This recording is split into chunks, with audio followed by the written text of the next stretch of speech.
ನನ್ನನ್ನು ಪ್ರೀತಿಸಲು ಕಲಿಸಿದ ಪಾಠ. ಪ್ರತಿ ಭಾನುವಾರ ಬೆಳಿಗ್ಗೆ ಮಕ್ಕಳು ಚರ್ಚ್ ಹಾಲ್ ಪಕ್ಕದ ಚಿಕ್ಕ ತರಗತಿಯಲ್ಲಿ ಸೇರಿಕೊಳ್ಳುತ್ತಿದ್ದರು. ಗೋಡೆಗಳ ಮೇಲೆ ಕೈಯಿಂದ ಮಾಡಿದ ಚಾರ್ಟ್ಗಳು ಮತ್ತು ಮಂಗಿದ ಬೈಬಲ್ ವಚನಗಳು ಅಂಟಿಸಲಾಗಿತ್ತು.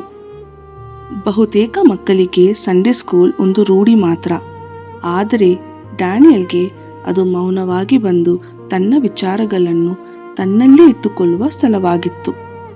ಡ್ಯಾನಿಯಲ್ ಕೊನೆಯ ಸಾಲಿನಲ್ಲಿ ಕುಳಿತಿದ್ದ. ಅವನು ಕಷ್ಟದ ಮಗು ಎಂದು ಹೆಸರು ಪಡೆದಿದ್ದ.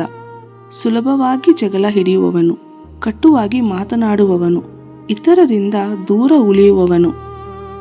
ಆದರೆ ಯಾರಿಗೂ ಗೊತ್ತಿರಲಿಲ್ಲ, ಡ್ಯಾನಿಯಲ್ ಒಬ್ಬ ಭಾರಿಯಾದ ಮನಸ್ಸನ್ನು ಹೊತ್ತುಕೊಂಡಿದ್ದ. ಮನೆಯಲ್ಲಿ ಪ್ರೀತಿ ಕಡಿಮೆ, ಮಾತುಗಳು ಕಟ್ಟು, ನಂಬಿಕೆ ಪದೇ ಪದೇ ಮುರಿಯುತ್ತಿತ್ತು. ಅಂದು ಭಾನುವಾರ ಅವರ ಶಿಕ್ಷಕಿ ಶ್ರೀಮತಿ ಥಾಮಸ್ ಬೋರ್ಡ್ನಲ್ಲಿ ಒಂದು ವಚನ ಬರೆದರು. ನಾನು ನಿಮಗೆ ಹೊಸ ಆಜ್ಞೆ ಕೊಡುತ್ತೇನೆ, ನೀವು ಒಬ್ಬರನ್ನೊಬ್ಬರು ಪ್ರೀತಿಸಿರಿ. ನಾನು ನಿಮ್ಮನ್ನು ಪ್ರೀತಿಸಿದ ಹಾಗೆ ನೀವು ಒಬ್ಬರನ್ನೊಬ್ಬರು ಪ್ರೀತಿಸಿರಿ. ಯೋಹಾನ 13:34. ನಂತರ ಅವರು ತರಗತಿಯ ಕಡೆ ತಿರುಗಿ, ಈ ಆಜ್ಞೆ ಹೇಗೆ ಹೊಸದು ಎಂದು ಕೇಳಿದರು. ಮಕ್ಕಳು ಸರಳ ಉತ್ತರಗಳನ್ನು ನೀಡಿದರು. ದಯೆಯಿಂದಿರು, ಸಹಾಯ ಮಾಡು, ಹಂಚಿಕೊಳ್ಳು.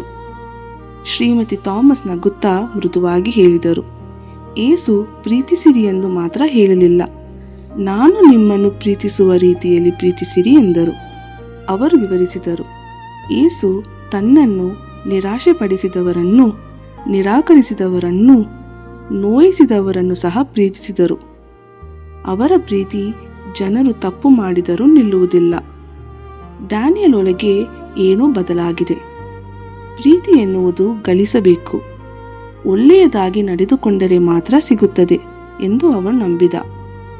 ವಿಫಲವಾದ ಬಳಿಕವೂ ಪ್ರೀತಿ ಉಳಿಯಬಹುದು ಎಂಬ ಆಲೋಚನೆ ಅವನಿಗೆ ಆಜ್ಞಾತವಾಗಿತ್ತು, ಆದರೆ ಆಶೆಯೂ ನೀಡಿತು. ಅಂದು ಶ್ರೀಮತಿ ಥಾಮಸ್ ತರಗತಿಯನ್ನು ಬೇರೆ ರೀತಿಯಾಗಿ ಮುಗಿಸಿದರು. ಪ್ರತಿಯೊಂದು ಮಗುವನ್ನು ನೋಡಿ ಒಂದು ಒಳ್ಳೆಯ ಮಾತು ಹೇಳಿದರು. ಸಹನೆ, ಧೈರ್ಯ, ಮೌಲ್ಯ ಎಂದು ಕರೆದು ಹೇಳಿದರು. ಡ್ಯಾನಿಯಲ್ ಬಳಿ ಬಂದಾಗ ಅವರು ಕ್ಷಣಕಾಲ ನಿಂತು, ಡ್ಯಾನಿಯಲ್, ದೇವರು ನಿನ್ನ ಹೃದಯವನ್ನು ನೋಡುತ್ತಾನೆ, ಆತನು ನಿನ್ನನ್ನು ಆಳವಾಗಿ ಪ್ರೀತಿಸುತ್ತಾನೆ ಎಂದರು. ಆ ಮಾತುಗಳು ಅವನ ಮನದಲ್ಲಿ ಉಳಿದುಕೊಂಡವು. ಮುಂದಿನ ವಾರಗಳಲ್ಲಿ ಡ್ಯಾನಿಯಲ್ ಬದಲಾಗಿದೆ. ಒಮ್ಮೆಲೇ ಅಲ್ಲ, ಆದರೆ ಮೌನವಾಗಿ ಇತರರನ್ನು ದೂರ ತಳ್ಳುವುದನ್ನು ನಿಲ್ಲಿಸಿದ. ತಪ್ಪಾದಾಗ ಕ್ಷಮೆ ಕೇಳಿದ. ಮನೆಯಲ್ಲಿ ಕೋಪ ಏಳುವಾಗ ಆ ವಚನವನ್ನು ನೆನೆಸಿ ಸಹನೆಯನ್ನು ಆಯ್ಕೆ ಮಾಡಿದ. ವರ್ಷಗಳ ನಂತರ ಡ್ಯಾನಿಯಲ್ ಮತ್ತೊಂದು ಮಕ್ಕಳ ಗುಂಪಿನ ಮುಂದೆ ನಿಂತಿದ್ದ, ಕೈಯಲ್ಲಿ ತನ್ನದೇ ಬೈಬಲ್. ಈಗ ಸಂಡೇ ಸ್ಕೂಲ್ ಶಿಕ್ಷಕನಾಗಿ ಅವನು ನಗುತ್ತಾ ಪರಿಚಿತ ವಚನವನ್ನು ಬೋರ್ಡ್ನಲ್ಲಿ ಬರೆದನು. ಒಬ್ಬರನ್ನೊಬ್ಬರು ಪ್ರೀತಿಸಿರಿ, ನಾನು ನಿಮ್ಮನ್ನು ಪ್ರೀತಿಸಿದ ಹಾಗೆ. ಏಕೆಂದರೆ ಒಂದು ಭಾನುವಾರ ಯಾರೋ ಅವನಿಗೆ ಕಲಿಸಿದರು, ಪ್ರೀತಿ ಕೈ ಬಿಡುವುದಿಲ್ಲ ಎಂದು. ಆ ಪಾಠವೇ ಅವನ ಜೀವನವನ್ನು ಸದಾಕಾಲಕ್ಕೆ ಬದಲಿಸಿತು.